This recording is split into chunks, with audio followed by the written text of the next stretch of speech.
¿Sabías que el baño de hielo que ves en todos lados puede estar destruyendo tu progreso en el gimnasio? Los atletas más dedicados lo hacen.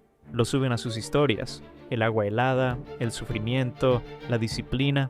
Se ve poderoso, se siente como ganador. Pero hay un problema enorme. Cuando entrenas con pesas, tus músculos se inflaman. Eso duele, pero esa inflamación no es el enemigo. Es la señal que le dice a tu cuerpo que crezca. Es el proceso que construye músculo de verdad. Cuando te metes al agua fría justo después de entrenar, apagas esa señal. Estudios reales muestran que el crecimiento muscular se reduce de forma medible. Estás pagando la entrada pero saliendo antes del partido. El frío no es malo. El momento importa todo. ¿Quieres recuperarte mejor? Usa el baño de hielo en días que no entrenas con pesas, o espera al menos 6 horas después de tu sesión.